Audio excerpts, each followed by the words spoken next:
सहयोगी विपिन उपाध्याय हमारे साथ जुड़ रहे हैं, सीधे उनका रुख कर लेते हैं। विपिन, देखिए सदन की कार्यवाही शुरू होने से पहले भी वो तेवर तल्ख नजर आए। दूसरा दिन है इस सत्र का, लेकिन सत्ता पक्ष और विपक्ष दोनों एक दूसरे पर हमलावर नजर आया।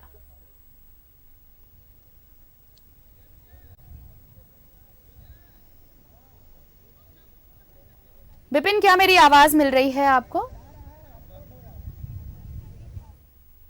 अपना सवाल दोहराएंगे। बिल्कुल विपिन, देखिए इस सत्र का आज दूसरा दिन है, लेकिन तस्वीर बिल्कुल वैसी ही सदन के बाहर या अंदर दोनों तरफ विपक्ष और पक्ष एक दूसरे पर हमलावर नजर आए कई मुद्दों को लेकर।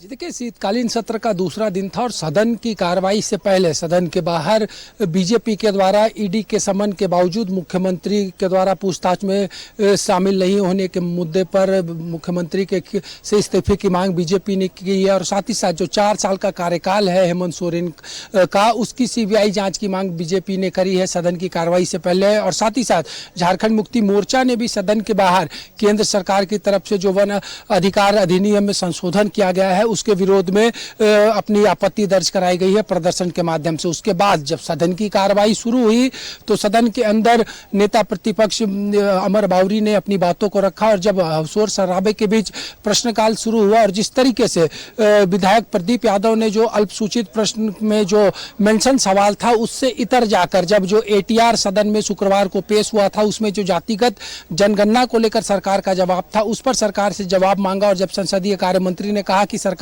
जातिगत जनगणना कराना चाहती है तो इस पर नेता प्रतिपक्ष ने सदन में आपत्ति दर्ज कराई और कहा कि आखिर किस अधिकार से विधायक प्रदीप यादव ने यह सवाल पूछा, जबकि जो वर्कशीट है उसमें यह सवाल कहीं से पुटअप नहीं था। होमगार्ड का मामला प्रदीप यादव को उठाना था और इसी जरिए नेता प्रतिपक्ष ने इन बातों को भी सदन में रखा कि ईडी के समन को मुख्यमंत्री फॉलो नहीं कर रहे हैं।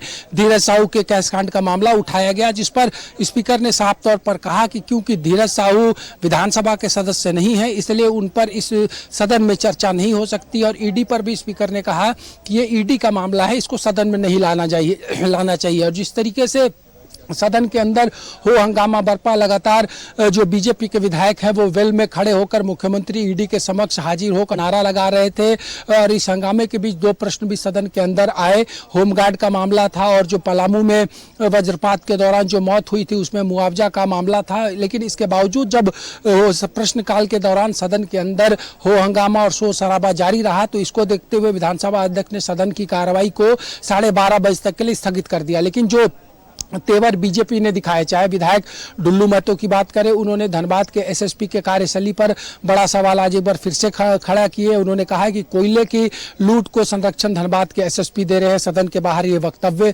दिया है धनबाद के बागमारा से बीजेपी विधायक डुल्लू महतो ने। फिलहाल सदन की कार्रवाई स्थगित है और जो स्थिति नजर आ रही है उसके बाद जब 12:30 बजे सदन की शुरुआत होगी तो संभवतः यही नजारा सदन में देखने को मिलेगा। और इसी बीच वित्त मंत्री चालू वित्तीय वर्ष का दूसरा अनुपूरक बजट पेश करेंगे। उसके बाद सदन की कार्रवाई को कल दिन के 11 बजे तक के लिए स्थगित कर दिया जाएगा क्योंकि आज दूसरी पाली में कोई कार्य नहीं है झारखंड विधानसभा में, इसलिए पहली पारी में अनुपूरक बजट के बाद सदन को कल तक के लिए स्थगित कर दिया जाएगा। लेकिन जिस तरीके से चाहे मामला ईडी का हो, धीरज साहू का हो, और बीजेपी का जो तेवर है वो आने वाले जो बचे हुए 3 कार्य दिवस है झारखंड विधानसभा का उसको लेकर साफ संकेत दे रहे हैं कि सदन शीतकालीन सत्र में किस तरीके से चलेगा। आरती, बिल्कुल, तो अब देखना होगा कि आगे जो सत्र के जो 3 दिन और बचे हुए हैं विपिन, उनमें क्या कुछ विधायी कार्य निपटाए जाते हैं या फिर हंगामा इसी तरह चलता रहेगा। फिलहाल बहुत बहुत धन्यवाद आपका हमारे साथ जुड़ने के लिए और तमाम जानकारी के लिए।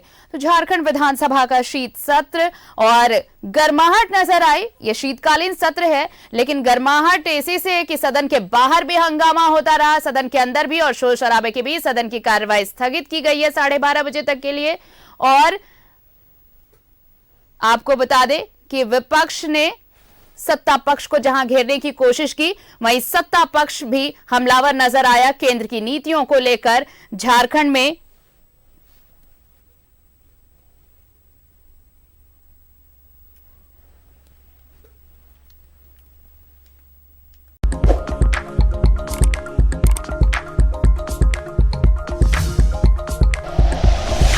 Like and share videos.